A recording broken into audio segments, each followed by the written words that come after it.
Arizona's most watched station. This is 12 News. When your pager goes off, someone you know wants you to call. My daughter or my husband. But more people are hearing a stranger's voice when they respond. Hello and thanks for calling. If you're looking for a business that you can run from your home without capital risk, you'd have the potential to earn anywhere from a few $1,000s per month to over $50,000 a month, then listen on. A lot of people don't like it. It's annoying if you're being paged and it's not for the reason that you intended your pager to be for. I feel that it's an invasion of my privacy. It may be an invasion of your privacy, but it's not illegal. Telemarketers only need a pager prefix to start dialing. As soon as you identify a pager number, it's very simple to know that probably 468-0000 through 468-9999 are all pager numbers. So then it's easy to configure an auto dialer device to dial each of those numbers and send out a 7-digit page for them to call back into a voicemail box usually. There are several ways you can protect yourself. Paging services offer the following for a fee: an alphanumeric pager, which automatically includes a security PIN number. Caller password includes a 4-digit security code. Caller ID identifies who's calling. And overdial setup gives you an 800 number and a security PIN number. The cheapest way to go is to call the company who paged you and tell them to stop paging you. You should also report the call to your paging service. Of course, if your pager goes off and you don't recognize the number, you can always ignore it. Kim Titla, 12 News. They just like being different and being different from everybody. And they're way, way different. These 9-year-olds are crazy about the Spice Girls. They have good music, and they have flash. They have a lot of sticking together. They're all friends. Let's just put it this way. They have style. Blah, blah, blah. Girl power. Are they more cool than boys? Yes. Way cooler. So cool, the Spice Girls have sold 30 million records. There were 5 Spice Girls: Baby Spice, Scary Spice, Posh Spice, Sporty Spice, and Ginger Spice. But Ginger no longer wants to be a Spice Girl. Then she just leaves right out of the blue. The news devastated these fans. First the Beatles, then this. I started crying, and it was and I see it at the bottom, and I go okay, she leaves, and then she says, P.S. I'll be back. And then I didn't really get that. Because it was weird. But these girls aren't going to pout. If you want to be my lover, you gotta get with my You might say they're ready to take Ginger's place. And why not? If you want to be my lover, They can sing, taking is too and they can dance. If one of us got in, we could talk the Spice Girls into having all of us be with them. Imagine Katie Spice, Izzy Spice, Lindsay Spice, Tracy Spice, and Abby Spice. Now that's girl power. Kim Titla, 12 News. too easy, but that's the way it is. Here's a story from Ace. There's 7 times. They're not just playing poker. Pay attention. You have to pay attention to the game. They're getting ready for opening night of the new Casino Arizona. You can't let other people, mess you up. You have to keep control of your own game. These poker dealers made the final cut out of 650 applicants from across the country. I think the customers here in the Valley will notice the experience level inside the casino. 16 Indian tribes in Arizona already have casinos on their land. The Salt River Pima Maricopa tribe will take a slice out of the gambling pie beginning June 19. Casino Arizona is located at 92nd Street and McKellips. For tribal members, the opening of the new casino is like hitting a royal flush. I feel it's a big deal because it'll bring a lot more money into the tribe, and pretty soon our tribe will be self-sufficient and we won't have to rely on the government anymore. We have about 60% of our staff in the management positions are community members or Native American.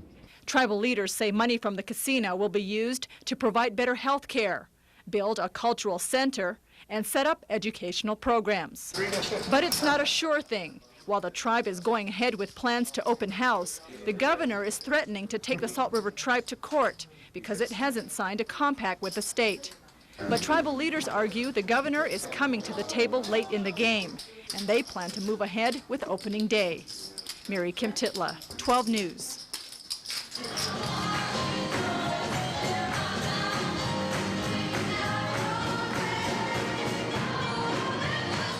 this church I can help whoever's next. 294, 105. and the food at this restaurant Are these together? have something in common.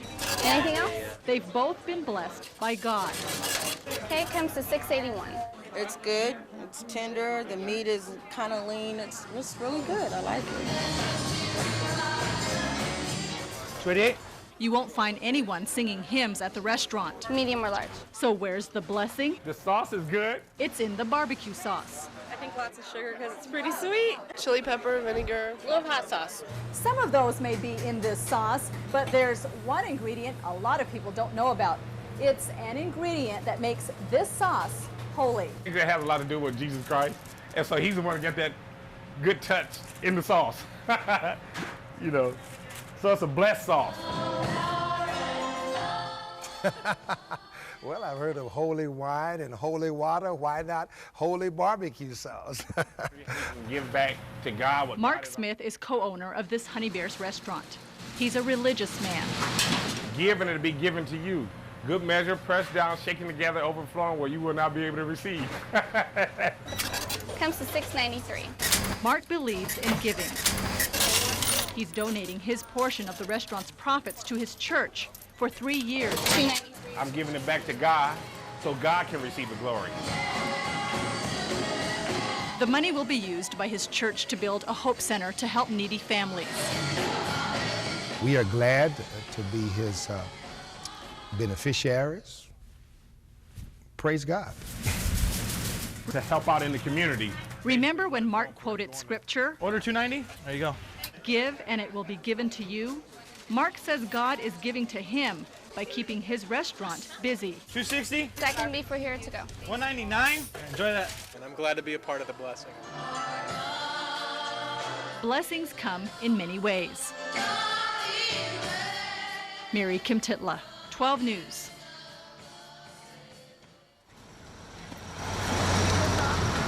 It's move out day. It's moving day at ASU. Not on me. Thank you, though. Oh, yeah. They're leaving the place they've called home for a few months, but not everything made it to the car. Cement blocks and anything that didn't fit in the car ended up here. Hair dryers, shampoo bottles, everything. Let's take a look in the dumpster to see what students have really left behind. Well, there's plenty of plastic shelves. There's a fan, peaches, a little basket, a towel, and here's a bulletin board. Everything you could imagine made it into the dumpster. We wondered who threw away the most stuff, guys or girls? Most guys probably save their stuff. Girls think, you know, they just go home and buy new stuff, I guess. We just threw it all out. We're like, if we throw it out, we can get new stuff. Some students wanted their junk put to good use, so they donated it to charity. I donated some clothes, actually, that I didn't need, so I just threw it in there. There appears to be some logic behind this move. The less you go home with, the less you have to unpack in the fall. Mary Kim Titla, 12 News. It was a typical company picnic. As this home video shows, kids rode horses and played games.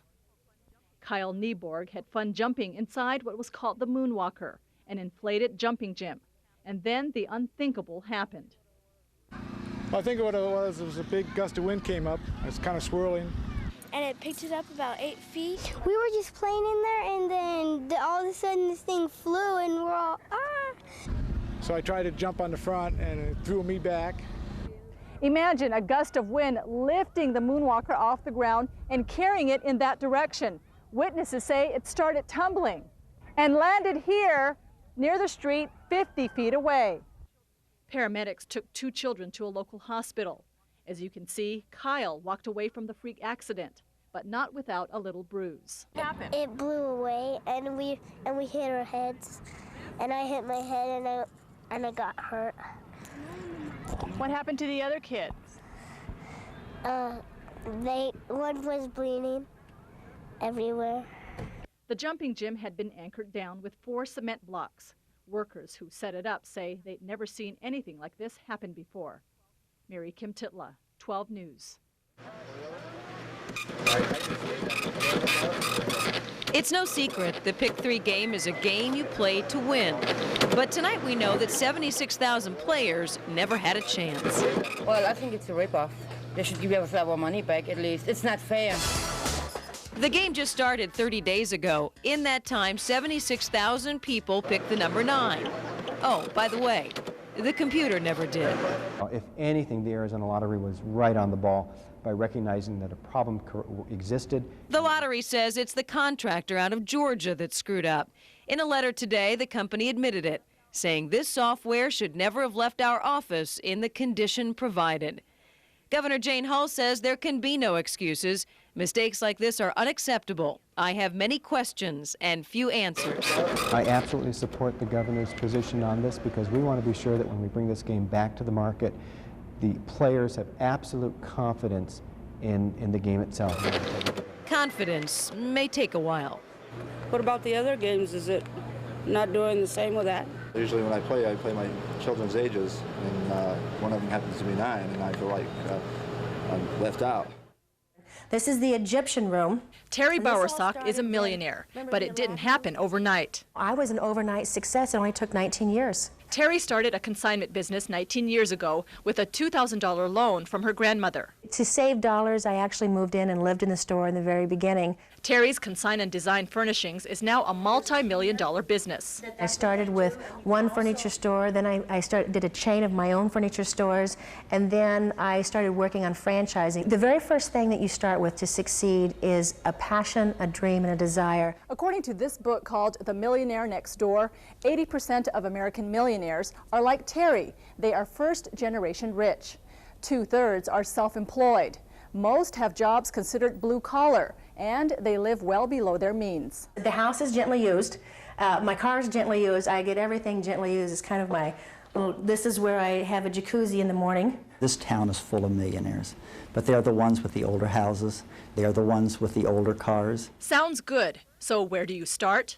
First, set up an emergency fund, equal to 2 or 3 months of your annual income. Because you never know when a tire is going to blow out or when the air conditioner is going to, malfunction or something. Next, maximize your 401k at work. Most companies offer up to 16% investments. There's no way that you can contribute 16% immediately, but what you can do, you can increase it by about 1% every quarter. Use your credit card only when you really need to, and if you're in credit card debt, pay it off as soon as possible. Evaluate what you buy. Do you need it or do you want it? If you don't really need it, don't buy it. And finally, after you build up your emergency fund and 401k, save another 10% of your paycheck and try not to dip into it. And some people may only save $5 a week or $10 a week, but that's better than nothing. If I had gone into a store to buy this, $2,000, $3,000. The key to becoming financially independent is discipline, which means stick to a budget. You really need a budget because otherwise you're going to end up totally in debt. In America, no matter what race, sex, or disability, if you want the opportunity to become a millionaire, it can be done. Terry ought to know. Mary Kim Titla, 12 News. The floors need to be swept and mopped. The chairs need to be wiped, all 50,000. And every TV monitor must be checked. We're just checking everything to make sure it's all pretty for opening day on Tuesday. And will it be ready? Yes, ma'am. It's ready now. Doesn't look ready to me. We'll ask a few more workers. All ready to go? Yes. You promise? Yes. I don't know if everything will be ready, but it'll look good. I think so. Yeah.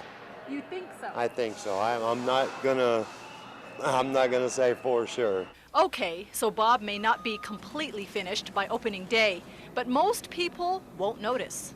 We'll do some magic here. We'll get it ready. We're good at that. I think they'll do a good job of hiding it. There are a lot of things that aren't ready to go at Bob, but we do know one thing for sure. The toilets are ready to go. Everyone here will work overtime to make sure Bob looks his best. And for those who do, there are some perks, especially today.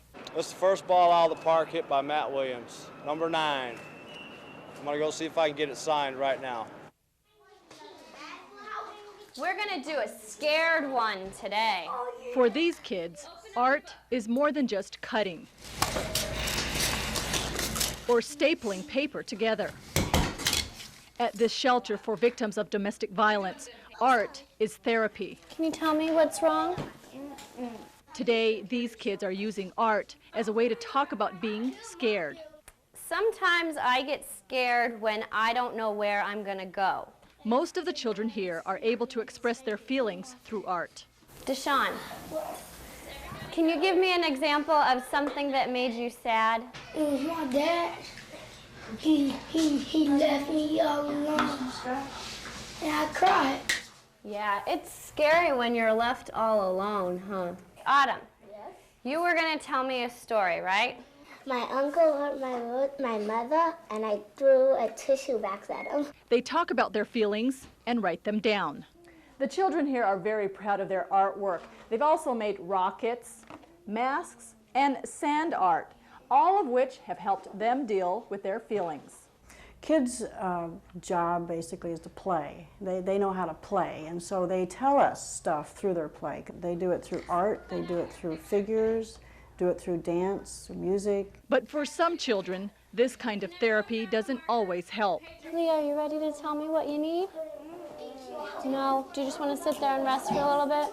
I think that she is telling us her story in another way. But this therapy is helping many children. You might say it gives them hope for the future. I want to be a basketball player. I want to be a police officer. I want to be a teacher. Mary Kim Titla, 12 News.